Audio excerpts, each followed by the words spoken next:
Assalamualaikum sedulur, balik lagi di channel programmer copy paste coding santai, santai terus. Oke, di episode kali ini saya akan melanjutkan tutorial Node.js nya teman-teman. Di episode lalu kita berhasil membuat sebuah controller bulk insert atau menginsert data dengan jumlah yang banyak ya teman-teman, atau dengan array. Oke, di episode kali ini saya akan membahas tentang Squalise pagination. Jadi pagination ini akan mempermudah front end ketika mengambil API get data dari backend. Jadi di front end hanya perlu mendefine akan menampilkan page berapa, lalu recordnya berapa. Oke, langsung aja teman-teman, kita akan praktekkan membuat pagination di Node.js dan Squalise. Oke, langsung aja kita mulai tutorialnya. Jadi yang pertama kita harus ganti method find all ini menjadi find and count all. Jadi di sini fungsinya selain mengget semua data, kita akan mendapatkan count atau jumlah data yang akan kita tampilkan. Oke, kita start dulu, lalu kita coba jalanin dulu ya teman-teman. Ya, di sini ada data baru ya teman-teman. Jadi total datanya ada 8, lalu rows-nya berisi tentang data-data mahasiswanya teman-teman. Oke, selanjutnya di pagination sebenarnya simpel ya teman-teman. Kita hanya menambahkan dua variabel baru di sini, yaitu limit, kita isi misalkan 5, lalu offset kita isi 0. Ini kita save lagi, lalu kita jalankan di sini teman-teman. Ya, di sini jadi karena kita sudah set limitnya 5 dan offsetnya 0, jadi akan menampilkan data ke 0 atau data pertama hingga kelima teman-teman. Jadi di sini NIM-nya yang tampil 1001 sampai dengan 1005.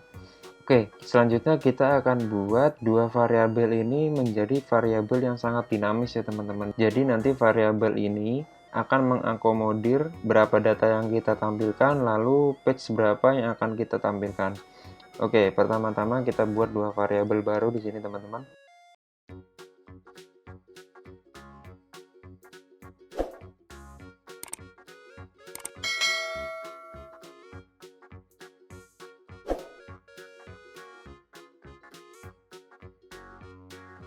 Oke, di sini kita sudah membuat dua variabel baru. Saya akan jelaskan terlebih dahulu. Di sini saya membuat variabel limit lalu page.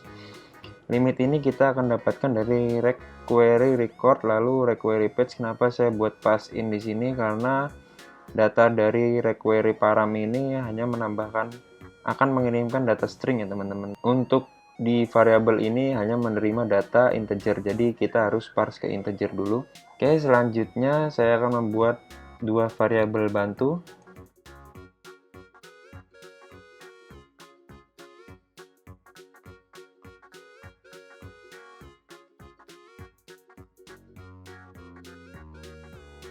Oke, di sini saya membuat dua variabel baru, yaitu start dan end.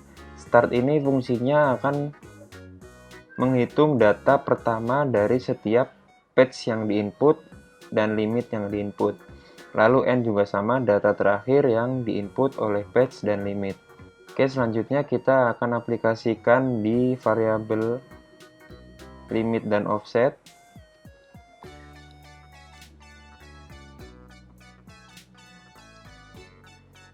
Oke, setelah itu saya akan membuat namanya variabel pagination yang nanti akan menampilkan data-data untuk pagination ya teman-teman. Jadi yang ditampilkan page keberapa, lalu next page-nya ada atau tidak, previous page-nya ada atau tidak. Oke, langsung aja kita mulai.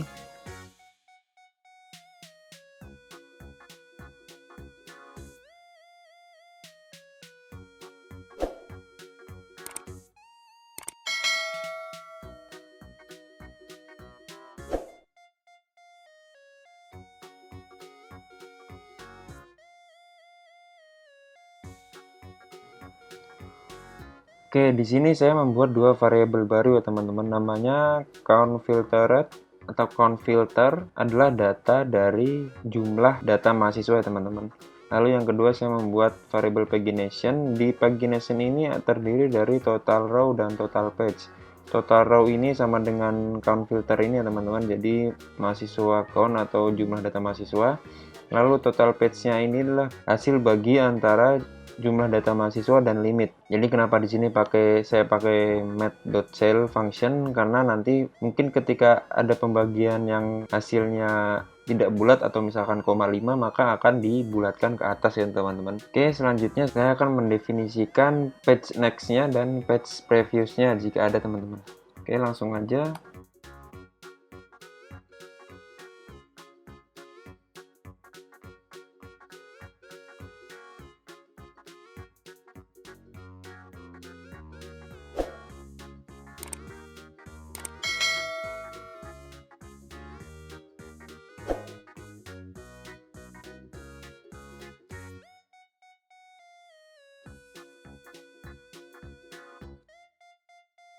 Ya, di sini saya sudah membuat dua variabel baru untuk pagination ya teman-teman. Jadi ada next dan prev.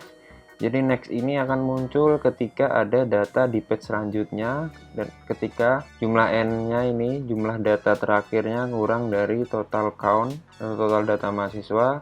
Lalu jika data pertamanya lebih dari kosong, maka ada data untuk pagination prev-nya atau page previous-nya. Jadi page min 1, lalu limitnya saya akan keluarkan. Oke, selanjutnya di respon datanya kita akan tambahkan pagination di sini. Lalu di datanya ini kita tidak memanggil mahasiswa lagi ya teman-teman. Kita akan panggilnya mahasiswa.rows.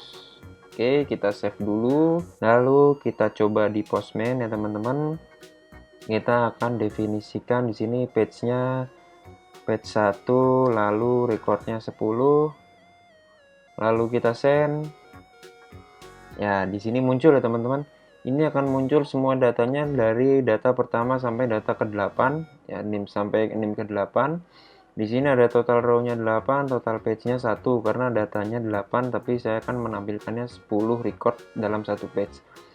Oke, berhasil. Lalu selanjutnya saya akan mencoba hanya menampilkan 2 record saja per page ya teman-teman. Oke, lalu kita send. Ya, di sini ada perubahan data ya teman-teman. Total row tetap 8, total page-nya 4 karena recordnya 2, jadi setiap page-nya menampilkan 2 data. Jika ada 8 data, maka ada 4 page. Lalu di sini ada keterangan next page-nya 2, lalu limitnya sama 2 teman-teman. Data yang ditampilkan hanya data NIM 10.001 dan 10.002. Lalu jika kita lompat ke page kedua, seharusnya akan menampilkan di sini ada tambahan data previous page 1, lalu ada data next-nya menjadi page-nya 3. Data yang muncul yaitu 10.003 dan 10.004. Coba kita coba dengan page 2-nya. Ya, berhasil ya teman-teman. Di sini next page-nya page 3, lalu previous page-nya 1. Data yang ditampilkan adalah 10.003 dan 10.004. Ya, mungkin di episode kali ini cukup sekian teman-teman. Kita berhasil membuat sebuah pagination lengkap dengan total row, total page, lalu next page, dan previous page. Silahkan dicoba sendiri di rumah teman-teman. Jika ada pertanyaan, silahkan tulis di kolom komentar. Jika ada codingan saya yang salah atau kurang tepat, juga silahkan tulis di kolom komentar. Jangan lupa like, komen, dan subscribe. Sampai jumpa di episode selanjutnya. Wassalamualaikum warahmatullahi wabarakatuh.